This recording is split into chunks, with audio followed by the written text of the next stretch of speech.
छोटे से गांव चंचलपुर में मनोज अपनी पत्नी रीना के साथ रहता था। मनोज की आर्थिक हालत ठीक नहीं थी। वह एक छोटी सी झोपड़ी में रहता और आसपास के खेतों में मजदूरी करके गुजारा करता। एक सुबह रीना आंगन में खाली चूल्हे के पास बैठी हुई थी। पास ही मनोज पुराने कपड़े पहने हुआ था। थोड़ा जल्दी कर लो, आज ठाकुर चाचा के खेत पर देर हो गई तो वे गुस्सा कर देंगे। हाँ रीना, पता है, पर रात में नींद नहीं आई, अब पूरा शरीर थका हुआ है। रोज की मजदूरी से कुछ बचता ही नहीं, ऐसे तो हम भूखे ही मर जाएंगे। मैं सोच रही थी पीछे वाली खाली जमीन पर थोड़ी सब्जी लगा दूं। मनोज ने फावड़ा उठाया और बाहर निकल पड़ा।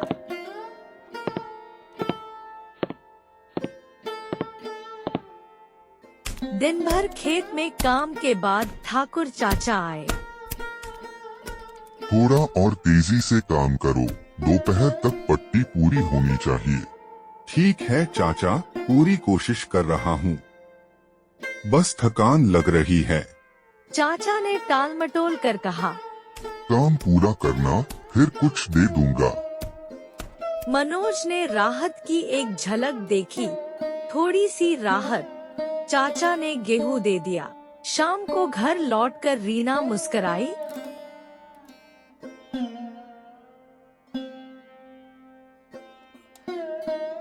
दोनों ने मिलकर खाना खाया और सो गए।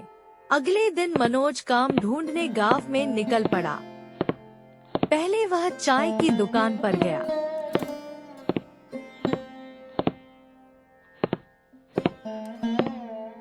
भाई साहब, कोई काम धंधा हो तो बता दीजिए।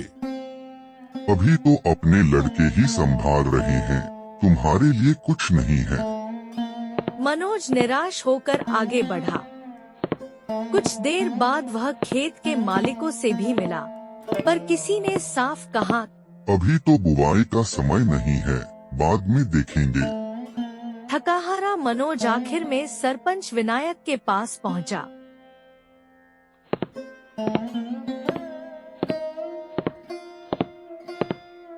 सरपंच जी, कई जगह कोशिश की पर कहीं काम नहीं मिला। घर में चूल्हा तक ठंडा पड़ा है। अगर आपके पास कोई छोटा मोटा काम हो तो बता दीजिए। विनायक ने कुछ पल सोचा, फिर मुस्कुराकर बोला, देख मनोज, मेहनत करने में तुझसे बड़ा कोई नहीं।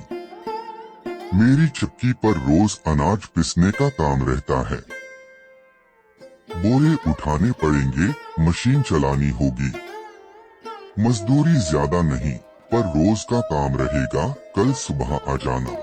यह सुनते ही मनोज की आंखों में उम्मीद की चमक लौट आई। रीना के साथ उसने मेहनत करना शुरू किया। चक्की में बोरे उठाना, मशीन में अनाज डालना। थकान बड़ी थी, पर दिल को सुकून भी मिला कि रोज खाना और थोड़ी सी कमाई पक्की है। कुछ दिनों तक सब ठीक चलता रहा। मनोज रोज सुबह चक्की पर काम करने जाता और शाम को थकाहारा लौट आता।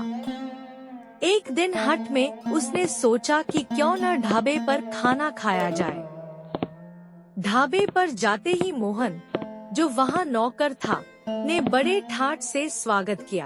आइए साहब, बैठिए, बढ़िया खाना मिलेगा। मनोज ने सोचा कि कभी बाहर का स्वाद भी चख लिया जाए। उसने दाल, रोटी और सब्जी मंगवाई। खाना खाकर जब बिल मांगा तो मोहन ने 500 रुपए बताए। 500 रुपए हुए। मनोज चौंक गया। अरे भाई, मैं तो सिर्फ दाल रोटी और सब्जी ही खाया हूँ, इतने पैसे कैसे? यहाँ यही रेट है, पैसे दो वरना यही खड़ा रखूंगा। उसने जेब टटोली, सिर्फ 20 रुपए थे। मेरे पास अभी सिर्फ 20 रुपए हैं, बाकी कल चुका दूंगा। इतना सुनते ही ढाबे का मालिक मदन गरज पड़ा। अबे, नंगाधंगी आकर हमारे ढाबे पर खाना खा गया और पैसे नहीं हैं जेब में। चोरी करने आया है क्या? पास खड़ा उसका दोस्त रोहित भी भड़क उठा। ऐसे लोगों को समझाना पड़ता है, नहीं तो रोज फ्री में खाकर भाग जाएंगे। दोनों ने मिलकर मनोज को गालियां दी। मनोज ने हाथ जोड़कर समझाने की कोशिश की। भाई गाली मत दो, मैं मजदूरी करता हूँ। आज बस 20 रुपए हैं, लेकिन कल पूरा हिसाब चुका दूंगा। लेकिन मदन और रोहित ने उसकी एक न सुनी। मारपीट तक मामला पहुंच गया। मनोज बुरी तरह पिटा और किसी तरह वहां से भागकर घर लौटा। घर पहुंचते ही रीना ने उसका हाल देखा तो घबरा गई।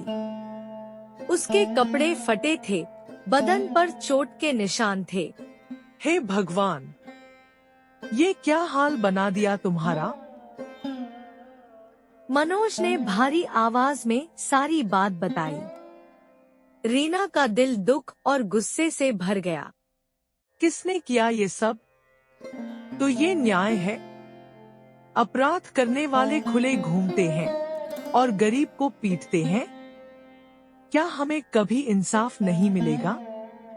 मनोज ने दांत भींचते हुए कहा कि अब वह चुप नहीं बैठेगा और सरपंच से शिकायत करेगा। फंस जाऊंगा, शिकायत करूंगा। देखता हूँ गांव में कानून है या नहीं। रीना ने मनोज की आंखों में गुस्सा और दृढ़ता देखी। वह भी गंभीर हो गई। हाँ, जाना ही पड़ेगा। अगर आज हम चुप रहे तो कल और भी गरीबों के साथ यही होगा। सरपंच विनायक ने मामला सुना, पर मदन का ढाबा गांव में प्रसिद्ध था और सरपंच ने कहा कि वह मदन से बात करेगा। मनोज को न्याय की उम्मीद कुछ कम हुई, पर उसने हार नहीं मानी। एक दिन मनोज जंगल के किनारे अकेला बैठा हुआ अपने अपमान और गुस्से के साथ था कि पीछे से एक वृद्ध शांत स्वर ने कहा कि वह बेटा ऐसे दुहक में अकेला क्यों बैठा है? बाबा ज्ञानेश थे। मनोज ने पूरा किस्सा बताया, भूख, पिटाई और भविष्य की चिंता। बाबा ने दया से उसकी बात सुनी और अपनी पोटली से एक थाली में गर्माहट भरा खाना निकाला। पहले खा, फिर बताओ क्या चाहोगे। मनोज ने खाने के साथ मन की चिंगारी को शांत होते देखा। फिर उसने अपना अरमान बताया कि वह एक ऐसा ढाबा खोलना चाहता है जहां कोई भी भूखा न रहे, पैसे न होने पर भी स्वादिष्ट खाना मिल सके। बाबा ने मनोज की नीयत जानकर एक पीतल का चमचमाता बर्तन दिया और बताया, यह विशेष बर्तन है, इसमें से जो भी खाने की सच्ची जरूरत तुम मांगोगे वही बनकर आ जाएगा। पर याद रखना, लालच में कभी अधिक मांगना नहीं। जरूरत से अधिक मांगोगे तो यह चमत्कार बंद हो सकता है। मनोज ने वचन लिया और बर्तन को कसकर पकड़कर घर लौटा। रीना को सब बताया और दोनों खुश हुए। अगले ही दिन मनोज ने गांव के पास एक छोटी सी छप्पर वाली जगह पर अपना ढाबा खोल दिया। बूढ़े रामलाल और गांव के लोग वहां आकर खाने लगे। वाह बेटा मनोज, ये तो गजब की बात है। खाना इतना स्वादिष्ट और सस्ता भी। अब हम गरीबों का भी पेट भर जाएगा। चाचा, ये तो मेरा सौभाग्य है। जो जैसा दे सके दे, नहीं तो भूखा कोई नहीं जाएगा। धीरे धीरे गांव वालों में चर्चा फैलने लगी और मनोज का ढाबा लोकप्रिय हो गया। अरे, मनोज के ढाबे पर तो इतना अच्छा खाना मिलता है कि बच्चा भी चाव से खा ले। हाँ, और पैसे भी कम लगते हैं। ये मनोज आखिर करता क्या है? हर रोज भीड़ उसके पास जाती है। कुछ न कुछ राज है। सस्ते दाम में इतना अच्छा खाना, ये मुमकिन नहीं। दोनों ने रात में योजना बनाई। आज रात उसके बर्तनों में जहर मिला देंगे। लोग डर कर उसके ढाबे पर आना छोड़ देंगे। सही कहा, फिर सब ग्राहक वापस हमारे पास आएंगे। और मनोज के ढाबे के पीछे दबे पांव पहुँचे। बर्तन के पास हाथ डालते ही अचानक सीटी की तेज आवाज गूंजी और सरपंच विनायका पहुँचे। अरे वहीं रुक जाओ, दोनों हथकड़ी डालो इनको। चोरी छिपे जहर मिलाते रंगे हाथ पकड़ लिए।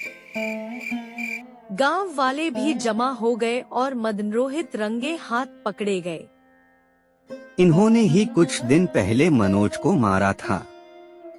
हाँ, हम सबने देखा था।